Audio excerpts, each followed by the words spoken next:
जय गुरु जी, जय संगत जी। मैं अपना शुक्राना सत्संग करना चाहती हूँ। गुरु जी की श्री चरणों में समर्पित करना चाहती हूँ। संगत जी, सुमन आंटी जी, मेरा शुक्राना सत्संग आप तक पहुँच रहा है। आपका नंबर मुझे मिला, मैं आपको ये सत्संग शेयर कर रही हूँ। आप संगत तक और श्री गुरु गुरु चरणों में समर्पित कर दीजिएगा, सुना दीजिएगा सबको, सबको ब्लेसिंग मिलेंगी। और जैसा कि सब कहते हैं कि शुरू से अपना सत्संग सुनाना चाहिए, तो मैं जब गुरु जी से जुड़ी हूँ तब से शुरू करती हूँ और अपना गुरु मंत्र से मैं अपना शुक्राना सत्संग शेयर करती हूँ। जय गुरु जी, शुक्राना गुरु जी। ओम नमः शिवाय, शिव जी सदा सहाय। ओम नमः शिवाय, गुरु जी सदा सहाय। जय गुरु जी, जय गुरु जी, जय गुरु जी। मेरे प्यारे गुरु जी बहुत ही प्यारे हैं, बहुत दयालु हैं, दीनों के नाथ हैं। मेरे सतगुरु प्यारे, सदा आपकी कृपा बनी रहे और हम पर तो गुरु जी की असीम कृपा है। मैं 3-4 साल पहले की बात है, जब मैं गुरु जी से जुड़ी। यूँ तो वैसे तो गुरु जी हमें जन्मों जन्मों से साथ हैं। बहुत पहले से ही मुझे गुरु जी की कृपा मिलती रही है, जो कि हम मानते हैं कि भगवान है और भगवान हमारे अंग संग है और सदा रहे हैं। और पहले भी मेरे दुख कष्टों में मुझे उबारने वाले, मुझे संभालने वाले भगवान ही थे और वो भगवान महाशिव सतगुरु ही थे, वो आज मैं जान पाई हूँ। तो मैं 3-4 साल पहले गुरुजी ने खुद ही मुझे चुना है, खुद ही मुझे अपनी शरण में लिया है। क्योंकि मैं तो बहुत पहले से ही यहाँ दिल्ली रहती थी, लेकिन मैं गुरुजी के बारे में कभी कुछ नहीं जानती थी। ना कभी स्वरूप गुरुजी का देखा, ना गुरुजी के बारे में किसी से सुना। रहती गुड़गांव में मैं हूँ, मैं पिंकी मेरा नाम है। और मैं यहाँ रहते हुए भी शनि मंदिर में भी छतरपुर जाती रही हूँ, लेकिन गुरुजी के बारे में मैं नहीं जानती थी। अब 3-4 साल के करीब हुए मुझे कि मैं अपनी बेटी के यहाँ गई हुई थी। मेरी बेटी की एक फ्रेंड ने गुरुजी का सत्संग किया था, उसको फ़ोन आया कि गुरुजी का सत्संग है, तुम आओ। तो मेरी बेटी मुझे भी साथ लेके गई। ये मेरा सबसे पहला सत्संग है जब गुरुजी की कृपा मुझ पर हुई। तो जब मैं वहाँ पे गई, गुरुजी का सत्संग मुझे बहुत ही अच्छा लगा। गुरुजी का स्वरूप मुझे बहुत प्यारा लगा और वहाँ मुझे बहुत मेरे मन को सुकून मिला गुरुजी के शब्द कीर्तन सुन के। और ये सत्संग ऐसा लगा जैसे मुझे बहुत ही मेरे मन को भा गया।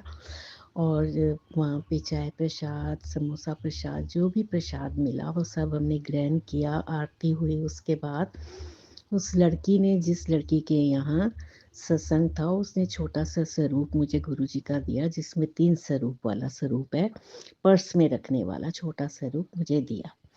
वो मैंने अपने पर्स में रख दिया और दूसरे दिन मैं अपने घर आई और मैं अपने भाई से कुछ पैसे लेने थे, वहाँ से मैं अपने पैसे लेके उसी पर्स में, उसी वॉलेट में रख दिए जिसमें मेरे गुरुजी का स्वरूप रखा था। तो घर आके जब वो मैंने पर्स ऐसे ही बेड पे रख दिया, किचन में चली गई और मैं वहीं पर पड़ा था, भूल गई कि उसमें पैसे हैं, मैं अलमीरा में रख दूँ या संभाल लूँ। तो ऐसा कोई बात नहीं हुई, बेड पे पड़ा था और मैं अपना किचन में थी। तो दूसरे दिन जब मैंने पर्स देखा तो उसमें मेरे पैसे नहीं थे, गुरुजी का स्वरूप था। मैंने सबसे पूछा, अपने बच्चों से पूछा कि मेरे पैसे थे इसमें, कहाँ गए? तो वो बोलते हैं कि तुम भूल गई होगी, कहीं और रखे होंगे। ऐसे कैसे हो सकता है? घर में कोई आता जाता नहीं, कोई नहीं उठा सकता। तो मैं किसी पे कुछ कह नहीं सकती थी, इसलिए मैं चुप हो गई। और मेरे हाथ में गुरुजी का स्वरूप आया, वॉलेट मेरे हाथ में था। मेरे गुरुजी से बोला, गुरुजी आप तो यहीं पर थे, आपके रहते ऐसे कैसे हो गया? इतना ही बात मैंने स्वरूप से बोली और स्वरूप फिर से मैंने पर्स में रख के उदास होके लेट गई। दूसरा दिन छोड़ के तीसरे दिन मेरे बेटे का परफ्यूम गुम हो गया उसके कमरे से।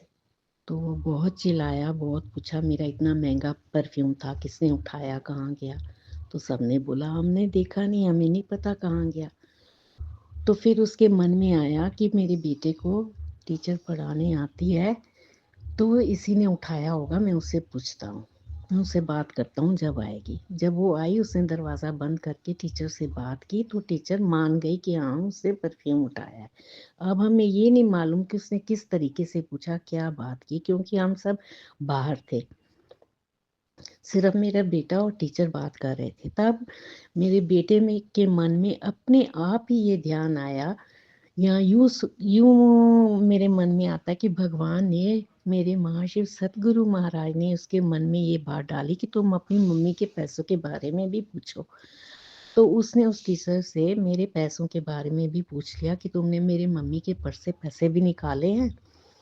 तो वो उस पैसों के लिए भी मान गई कि हाँ मैंने उठाए हैं, क्योंकि वो उस दिन मेरे कमरे में ही पढ़ा रही थी। उसके कमरे में कुछ खिलेरा था, उसने कहा कि टीचर को अपने कमरे में बिठाकर बच्चे को पढ़ा ले। तो मैं बाहर थी और वो उस दिन उस कमरे में, मेरे कमरे में ही टीचर पढ़ा रही थी, तो उसने पैसे ले लिए थे। तो अब ये देखो, ये चमत्कार नहीं तो और क्या है कि गुरुजी से इतना कहने से कि आप थे, आपकी रहती ऐसे कैसे हो गया। तो 2 दिन बाद तीसरे दिन मुझे वो पैसे मिल जाते हैं और टीचर मान लेती है, क्योंकि कोई भी चोर जब चोरी करता है तो मानता नहीं है। लेकिन गुरुजी ने उसके मन में ऐसे डाला कि उसने पूछा मेरे पैसों के बारे में, उसका परफ्यूम उठाना, फिर बात आगे बढ़ना और मेरे पैसे मिल जाना। तो मुझ पर गुरुजी का ये चमत्कार बिल्कुल साफ क्लियर हो गया। मेरा विश्वास और अटल हो गया कि गुरुजी साक्षात भगवान है और वो सबकी सुनते हैं, और उन्होंने मेरे इतनी जल्दी सुन ली है, बिना कुछ मांगे, बिना कुछ कहे, सिर्फ इतना कहते ही मेरी बात सुन ली गुरुजी ने और मुझे मेरे पैसे लौटा दिए। जय गुरुजी, शुक्राना गुरुजी। मेरे गुरुजी का स्वरूप मेरे सामने है, मैं सामने बैठी ये सत्संग सुना रही हूँ और मेरी सत्संग की एक एक बात सच है। गुरुजी मेरे सामने हैं और शायद गुरुजी ही मुझसे ये बुलवा रहे हैं। मैं गुरुजी से बोल के ये सत्संग शुरू किया कि मैं जो भी बोलूँ आप ही बुलवाइएगा और बिल्कुल सही सही बुलवाइएगा। फिर तो मेरा विश्वास बन गया और फिर मेरा बेटा भी मानने लगा गुरुजी को और वो मुझे मंदिर भी ले जाने लगा। मैं बड़े मंदिर भी जाने लगी, मेरी बेटियां भी मानने लगी गुरुजी की संगत के बारे में भी। ये सब लोगों से भी सुनने में आ गया। फिर मुझे मेरे भाइयों से भी पता लगा कि वो भी गुरुजी को मानते हैं, वो जा चुके हैं, लेकिन मुझे कभी किसी ने कुछ बताया नहीं था। किसी ने मुझे नहीं कहा था कि गुरुजी ऐसे हैं और हम मानते हैं। फिर सत्संग भी अपने रिश्तेदारों में 2-4 जगह में गई सुना, और एक बार फिर मंदिर से मेरे को कैलेंडर मिला नए साल का, 2023 का कैलेंडर, वो लगा के लगाया मैंने सामने। तो दूसरे दिन वहाँ गार्डन में जहाँ मैं गुरुजी का कैलेंडर लगाया था, सामने इधर गेट खोलो तो गार्डन है, तो उसमें मेरा पीला फूल निकल आया। और ये भी ऐसा चमत्कारी है, जहाँ कोई फूल का मैंने कोई पौधा नहीं लगाया, कुछ नहीं लगाया, वहाँ पे पीला मूंगे का फूल निकल आया, जो भगवान को समर्पित होता है, गुरु जी को समर्पित होता है, वो फूल निकला। तो तब भी मुझे लगा कि गुरु जी की ब्लेसिंग है और गुरु जी ने ये फूल गुरु जी की कृपा से हुआ है। फिर वहाँ दूसरे दिन वहाँ पे एक नाग देवता के दर्शन हुए, तो और विश्वास पक्का हो गया कि गुरु जी की कृपा है, गुरु जी हमारे साथ हैं, अंग संग है। फिर धीरे धीरे बहुत छोटे छोटे चमत्कार होते रहे, जो मैं अगर सब एक एक करके बताती रहूंगी तो मेरा सत्संग बहुत लंबा हो जाएगा। अब मैं एक और सत्संग बताती हूँ, वो भी बहुत बड़ा सत्संग है। वो मेरे को जीवन देने का है। मैं अपनी बेटी के साथ वैष्णो देवी पे गई थी और वहाँ पे मेरी तबीयत बहुत ज़्यादा बिगड़ गई थी। ये समझ लो कि मैं बचने की हालत तक भी नहीं थी।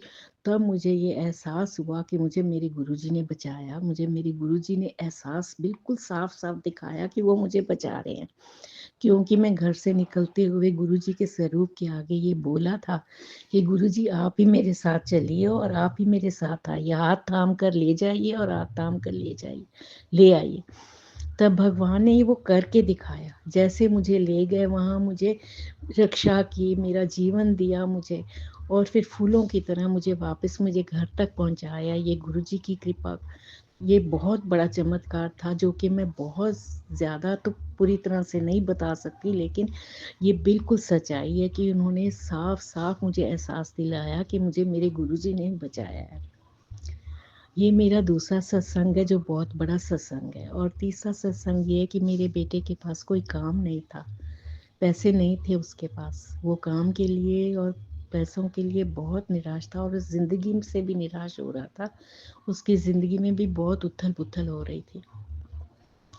तो गुरुजी ने उसके सिर पे भी हाथ रखा, गुरुजी ने उसका बहुत साथ दिया और गुरुजी उसके अंग संग रहकर उसका हाथ थाम कर उससे काम करवाया और आज वो काम कर रहा है, बहुत खुश है, गुरुजी को बहुत मानता है। गुरुजी के लिए हर पल, हर क्षण उस गुरुजी को याद करता है और कहता है कि मुझ पर गुरुजी की कृपा हो रही है, मुझ पर गुरुजी की कृपा सदैव बनी रहे। इसके लिए मैं भी अरदास करती हूँ कि गुरुजी ने हमारे लिए बहुत किया है। ये मेरा तीसरा शुक्राना सत्संग है जो बच्चों पर कृपा की है। और मुझे मैसेज बहुत आते हैं गुरुजी के कि तू अपने बच्चों की चिंता मत कर, क्योंकि मैं अपनी बेटियों की भी चिंता करती हूँ।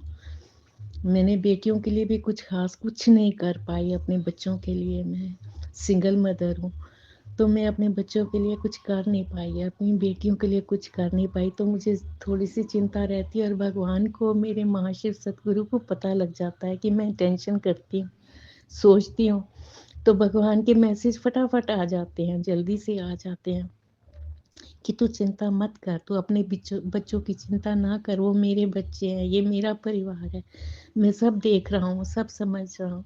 तुझ पर ब्लैक मैजिक है, वो ब्लैक मैजिक के भी सत्संग सुनाते रहे। ये सत्संग भी मुझे अपने आप आते रहे, पहले मुझे पता भी नहीं था कि शुक्राना सत्संग करके सुनाना होता है, मैं सिर्फ लिख देती थी, शुक्राना लिख देती थी, जय गुरु जी, शुक्राना गुरु जी। फिर मुझे सत्संग आने लग गए, मैं सत्संग सुनने लगी, सत्संग सुनते हुए मुझे पता लगा कि सत्संग सुनाकर ही शुक्राना सत्संग होता है। और फिर मैंने कोशिश भी की सत्संग करने की, मैं कर नहीं पाई, मुझे करना नहीं आता था शेयर करना। तो मैं भगवान से माफ़ी माँगती थी कि मैं नहीं कर पाती हूँ। गुरुजी आप ही करवाइएगा, कभी ना कभी मेरा शुक्राना सत्संग संगत तक पहुँचे और सबको ब्लेसिंग मिले, सबका भला हो, सबका कल्याण हो। जैसे आपने मेरा हाथ थामा है, सबका हाथ थामो, सबका कल्याण करो। ऐसे और भी बहुत सारे मेरे पास सत्संग है और फिर ये सत्संग और भी सुनाऊँगी। अब काफ़ी लंबा हो गया है तो मैं अपने सत्संग को विराम देती हूँ और सुमन आंटी का भी शुक्राना करती हूँ कि मेरे सत्संग के लिए उन्होंने कहा कि हाँ तुम रिकॉर्डिंग करके भेजो, मैं तुम्हारा सत्संग सुनाऊँगी। मैं उनका भी शुक्राना करती हूँ, गुरु जी की ब्लेसिंग उनको मिले, सारी संगत को मिले, सबका कल्याण हो। गुरु जी बहुत प्यारे हैं, सब पे उपकार करते हैं, सबके दुख कष्ट हर लेते हैं और मेरे तो बहुत कष्ट हर लिए, बहुत दुख हर लिए। अभी भी मैं थोड़ी तबीयत खराब है, मेरे हाथों पैरों में बहुत दर्द होता है और गुरुजी के मैसेज आते हैं कि तू चिंता मत कर, तेरे सारे बीमारियां दूर हो जाएंगी, तुम्हारे सारे कष्ट हर लूँगा, तुम बिल्कुल ठीक हो जाओगी, तुम दौड़ोगी, भागोगी, सब काम करोगी और तुम पर मैं बहुत कृपा करने वाला हूँ, तुम्हें बहुत खुशियाँ देने वाला हूँ। तुम्हारी झोली छोटी पड़ जाएगी, मैं तुम्हें इतना दूँगा। मैं गुरु जी का हर पल शुक्राना करती हूँ, हर साँस का शुक्राना करती हूँ, अनंतम अनंतम शुक्राना करती हूँ। अगर मुझे गुरु जी ना मिलते तो मेरा क्या होता मैं नहीं बता सकती हूँ। गुरु जी ने मुझे सँभाल लिया है। मुझे सँभालने वाले मेरे प्यारे गुरु जी हैं, सच है, ये सब सच है और बहुत सारे सत्संग हैं, मैं फिर सुनाऊँगी। जय गुरु जी, शुक्राना सुमन आंटी जी, शुक्राना संगत जी, जय गुरु जी। ओम नमः शिवाय, शिव जी सदा सहाय। ओम नमः शिवाय, गुरु जी सदा सहाय। जय गुरु जी। मैं ऑस्ट्रेलिया से गुरु जी की बेटी। पहले हम गुरु जी के मंत्र जाप करते हैं। जय गुरु जी, शुक्राना गुरु जी। गुरु जी ओम नमः शिवाय, शिव जी सदा सहाय। ओम नमः शिवाय, गुरु जी सदा सहाय। ओम नमः शिवाय, शिव जी सदा सहाय। ओम नमः शिवाय, गुरु जी सदा सहाय। मैंने एक सत्संग पहले भी किसी चैनल पर शेयर किया था, गुरु जी की कृपा से हो गया होगा। मैं अभी 31 दिसंबर को होटल गए थे, लेकिन मेरी इच्छा थी कि हम सभी पूरी फैमिली सत्संग में जाएं। गुरुजी अपना दर्शन उस होटल में ही करवाया। मैं सोचती थी कि यहाँ पर मोर कहाँ दिखाई देंगे। होटल में जैसे ही इंटर किए वैसे ही बड़ा सा मोर की पेंटिंग दिखाई दी। जय गुरुजी, शुक्राना गुरुजी, अनंतम शुक्राना। हम लोहड़ी वाले दिन सोमवार मंदिर शिव जी के जल चढ़ाने गए। मंदिर के बाहर ही बटरफ्लाई कार के आगे जैसे गुरुजी वेलकम कर रहे हों। जय गुरुजी, शुक्राना गुरुजी। फिर हम सभी गुरुजी के लोहड़ी फंक्शन में गए तो ओम के दर्शन हुए गुरुजी के तिलक पर। शुक्राना गुरुजी, जय गुरुजी। अब मैं मंत्र जाप करती हूँ। ओम नमः शिवाय, गुरुजी सदा सहाय। ओम नमः शिवाय, शिवजी सदा सहाय। ओम नमः शिवाय, शिवजी सदा सहाय। ओम नमः शिवाय, गुरुजी सदा सहाय। अब अगले सत्संग की तैयारी करती हूँ। जय गुरुजी।